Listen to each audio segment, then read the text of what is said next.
Nais ko lang pong magbigay ng reaksyon tungkol sa mga ginagawang pagpapahirap sa Pilipino ng mga taong namumuno sa ating mataas na pamahalaan.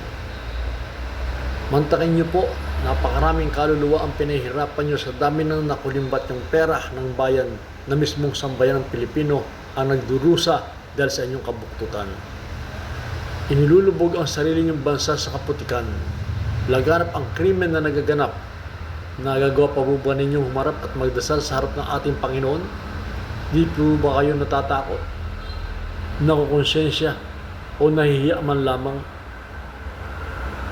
May mukha pa ba kayong nahiharap sa Diyos na makapangyarihan? Isipin niyo ang inyong pinahihirapan, buong sambayan ng Pilipino na sa kasalukuyan po lumuluha sa gutom, lalo na ang mga paslit na walang kamalay-malay at nadadamay sa nangyayari sa ating bansa, kampon kayo ni Satanas. Mantakin niyo po, para na kayong mga manhid, mga inutil na wala ng awa sa kapwa na ang tanging sinasamba ay kayamanan, pera at kapangyarihan ng kademonyuhan. Nagagawa niyo magsinungaling sa taong bayan dahil lang sa pera, labis na ikinasasakit ng kanilang kalooban. Lalo na ng mahihirap, lumuluhat, naghihikaos na buhay ang matanda, mga senior citizen na nangamatay na lamang dahil lang sa gutom at walang pampagamot sa kanilang mabigat na karamdaman. Wala kayong pakialam sa nangyayari sa ating bansa. Ang alam ninyo ay pansariling kapakanan lamang, pero ng taong bayan lulusay ninyo o nanakawin. Na kaya niyong bayaran ng salapi, maakit ang ilan na para mapagsinungalingan o mapabulaanan lang ang lahat ng inyong mga kasalanan. Tukso ka, kampo ni Satanas.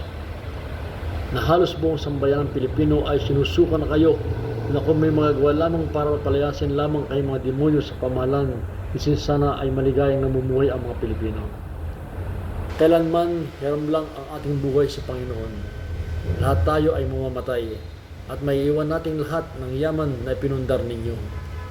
Ano gusto mo, ang maghirap ang iyong katawang espiritu at lumapang kang parang ahas bago ka mamatay? Sa dami ng kapwa mo na ginawa mong kawawa at niloko, sa pagtanda mo, pagsisihan mong lahat ang pagkakasala mo.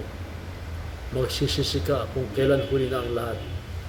Sana po makabot ito sa mga kinaukulan dahil po sukdulan ng kasamaan ang inyong pong ginagawa at naranasan ng taong bayan sa ating bansang Pilipinas. Salamat po.